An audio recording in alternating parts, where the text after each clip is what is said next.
पिछले 20 वर्षों में भारत का लोकतंत्र संसद से कम और सड़क से ज्यादा चल रहा है। ये हम पिछले 20 वर्षों के पैटर्न और हाल फिलहाल के संसद सत्र को समझते हुए कह रहे हैं। फिलहाल तो मणिपुर की घटना को लेकर संसद एकदम ठप पड़ी हुई है। जब भी संसद हंगामे की भेंट चढ़ता है तो संसदीय परंपरा प्रणाली के चरित्र पर सवाल उठाए जाते हैं। सवाल उठाने आवश्यक भी हैं, क्योंकि जब भी ये सवाल उठते हैं तो इनके अक्सर एक ही बात सुनने को मिलती है कि अरे पहले के जमाने में तो संसद में ऐसा नहीं होता था। पहले का जमाना यानी आज़ादी के बाद का दौर, नेहरू इंदिरा गांधी का दौर। पर ये कम ही लोग जानते हैं कि उस समय किस तरह के लोग संसद सदस्य बनते थे। अधिकतर नेता ब्रिटिश उपनिवेशवाद के प्रोडक्ट थे और इसलिए गांधीवाद और अनुशासन को मानते थे। ऐसे नेताओं से मिलकर बनती थी कुलीन संसद। कुलीन यानी सामान्य भाषा में बड़े लोग जो बड़े परिवारों में जन्मे थे। दरअसल देखा जाए तो उस समय की जनता भी अपने जनप्रतिनिधियों से संतुष्ट थी। जनता अपने प्रतिनिधियों से सवाल नहीं पूछती थी, क्योंकि तब आज़ादी नई नई मिली थी और जनता इस बात पर ही खुश थी कि कोई भारतीय संसद में बैठकर कानून बना रहा है या बहस कर रहा है। तो कुल मिलाकर संसद में कुलीन लोग कुलीन तरीके से एक दूसरे से बहस करते थे। लेकिन यह सब बदला आपातकाल के बाद और फिर बड़ा बदलाव आया 1990 के बाद। क्षेत्रीय दल बने, संसद में सभी जातियों का प्रतिनिधित्व बढ़ा, उदारीकरण हुआ और उदारीकरण से शिक्षा, स्वास्थ्य, इनकम सभी में सुधार हुआ। लेकिन सबसे प्रमुख बात रही भारतीय लोकतंत्र पर कांग्रेस का एकाधिकार समाप्त हो चुका था। कांग्रेस जैसे जैसे विपक्ष की भूमिका में आई, कांग्रेस ने विरोध के तरीके को ही बदल दिया। यही तरीका कांग्रेस ने फिर सत्ता में वापसी करने पर भी बनाए रखा। संसद सत्र हंगामेदार होने लगे थे।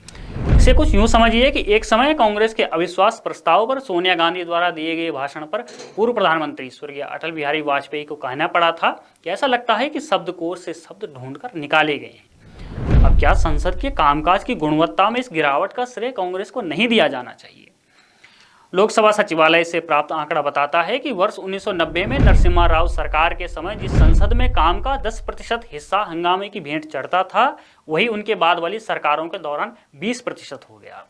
यूपीए की पहली सरकार के दौरान विपक्ष ने कांग्रेसी सरकार को आराम से काम करने दिया। यूपीए की दूसरी सरकार के दौरान संसदीय कार्यवाही में यही गिरावट बढ़कर 35% हो गई। इस गिरावट को यूपीए सरकार के दौरान हुए घोटालों के खुलासे से जोड़कर देखने से ही सही स्थिति स्पष्ट होगी, क्योंकि कांग्रेस पार्टी कोई घोटाला नहीं हुआ है जैसे अपने स्टैंड पर तब तक टिकी रहती थी जब तक उसके घोटालों को लेकर न्यायपालिका ने अपने फैसले सुनाने शुरू नहीं कर दिए।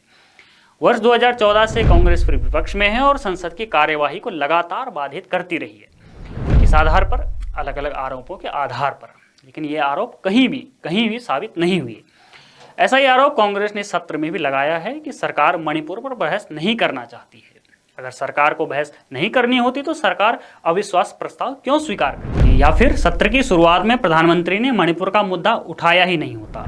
लेकिन कांग्रेस की मांग थी कि नियम के विपरीत प्रधानमंत्री पहले जवाब दें और फिर बहस शुरू हो।